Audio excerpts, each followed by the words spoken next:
Hi, this is Alex with YayFinder, continuing the Decatur Book Festival social media takeover today, and have just been thrilled to interview so many YA authors today.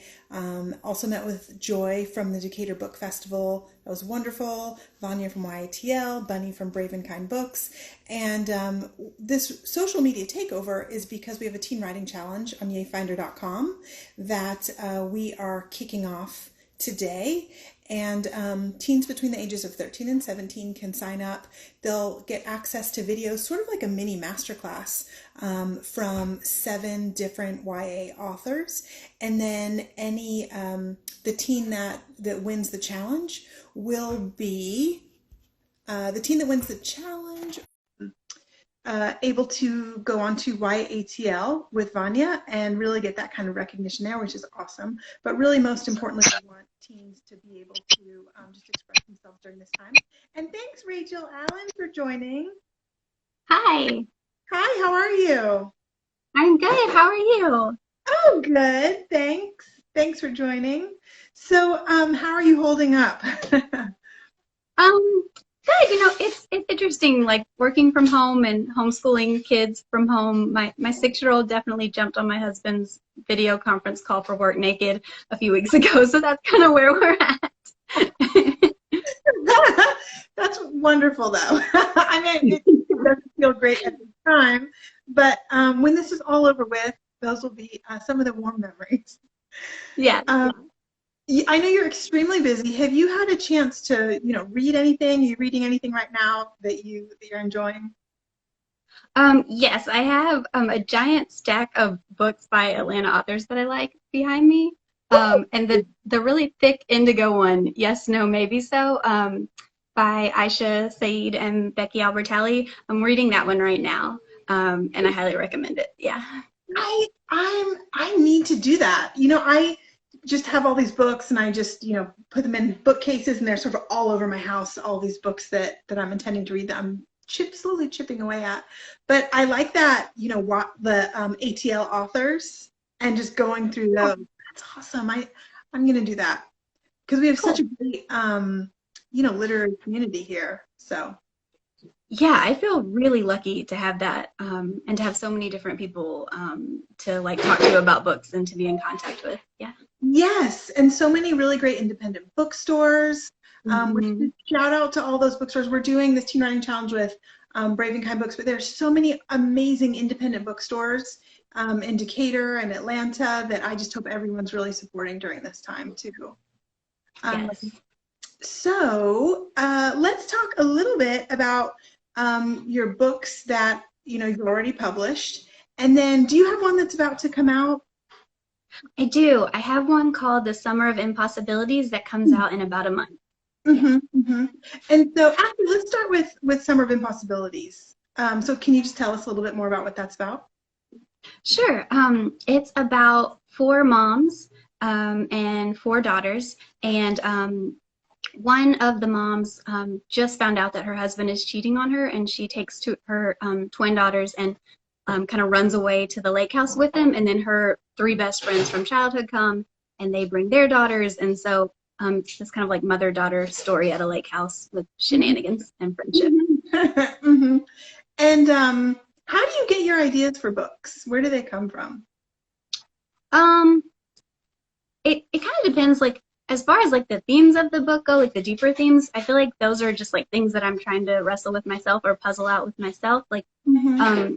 in A Taxonomy of Love, for example, that book is about a boy with Tourette syndrome and he's in love with the girl next door. And so that in that one, it's just a lot of my thoughts about like what it's like to be neurodiverse and different feelings that I have like about neurodiversity that I was trying to work through with that book. Mm-hmm. With this book, I've just always been really fascinated by female friendship and how women are stronger together and things Mm-hmm. like that. And so Mm-hmm. it's a chance to think about stuff like that. Mm-hmm. And how did you get into YA the genre? Say that again. Oh, how did you, get into sort of YA as a genre? I mean, was that always your focus or?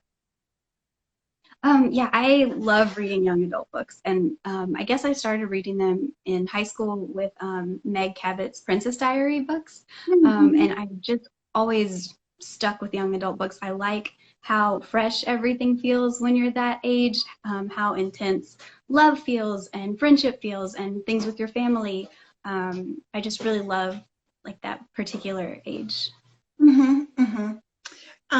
And what was your favorite book? I know you did record this in a snippet teaser video. We're going to send out to some of the people that sign up for the writing challenge. But if you wouldn't mind sharing, what was your favorite book as a teenager?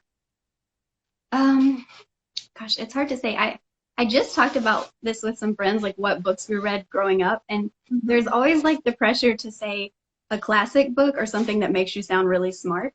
But I was thinking about the books that really had an impact on me, and honestly, it's The Babysitter's Club.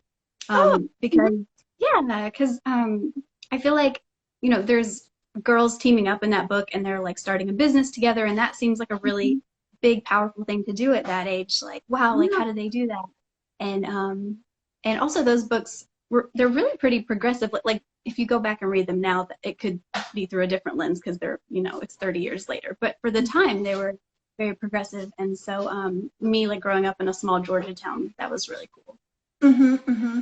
Well, in your books, like when you talk about neurodiversity and you're thinking about these different themes of I think authors were writing about those books, those themes back then. I guess what draws you to sort of write across all of these different themes that you tackle?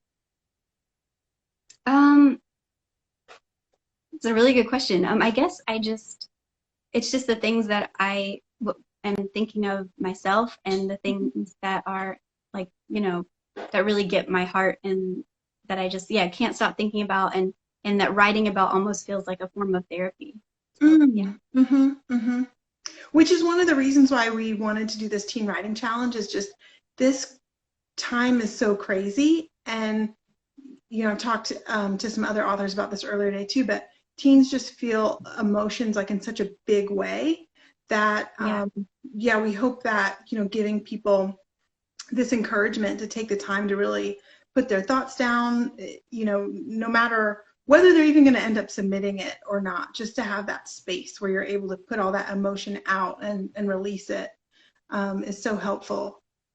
Yeah, Well, I think that's a great idea. And I think it's so important. mm-hmm, mm-hmm. Would you mind, or if you have some time, to read us a passage from one of your books? Sure. Okay, this is going to be a little tricky because I couldn't get it to work on my computer, so I'm going to have to hold my phone and my book. But I'm going to do my Okay. best. Okay, No so problem. this is where the mom has just found out and she's kind of whisking the twin sisters away to the lake house. Mm-hmm. Okay. And the whole book is told through the perspective of the 14 girls, but this chapter is just the two sisters. Mm-hmm. Okay. Scarlet, Mama is basically kidnapping us. Sky and I loaded up all our crap. Seriously, Mama only gave us 30 minutes, so there's a 200% chance one of us forgot socks or tampons or something. And we sat in the back seat of the SUV until Mama got in and slammed the door, looking completely unhinged, I might add, and peeled out of the driveway. I think about my dad coming home to an empty house and an apocalyptic display of what used to be his wardrobe decorating the front yard. Bastard deserves it. Skylar. I'm a little scared. Mama doesn't usually drive this fast, and her mascara is smeared all down her cheeks. It's not like my parents have never gotten into fights before. I mean, of course they fight, sometimes. Everyone does. But I can't remember either of them ever using the D word. I can't stop worrying about it. Them getting divorced, I mean. And because I'm a really selfish person, I also worry about softball and joint pain and how I'm ever going to be able to tell them now. I can't believe Daddy would do something like this, and that we've left him, because it doesn't feel like she's leaving him. It definitely feels like a we. Scarlet. After about half an hour of driving like a trucker on methamphetamines, Mama turns down the angry 90s music and clears her throat. I'm sorry, she begins. Why are you sorry? You have nothing to be sorry about. He cheats and she's sorry. I could Hulk smash something right now, ideally his face. But my mama's voice comes out calm and even. I could have told you what happened without giving you all those details. And I should have. There are things that parents should shield their children from knowing. She sweeps a hand over her hair, smoothing flyaways all around, pulling herself back together. I'm glad we know the truth, even if it does set my teeth on edge. Sky nods. I am too. She leans forward and squeezes Mama's shoulder. We love you so much. Everything will be okay. Mama starts sobbing again. Oh, for Pete's sake, Sky, just when we were making some headway. Skylar. I try to put myself in Mama's shoes. What must it be like to build your entire life around someone and then have it all just ripped out from underneath you? Last fall, I thought I was in love with this guy who plays saxophone in the band, Jonah. We even had sex, but I don't know. Sometimes I feel like people's stories are only meant to overlap for a little bit. That's what I told Jonah, and he took it pretty well. He's still my friend, and we still go get Colonel's donuts sometimes.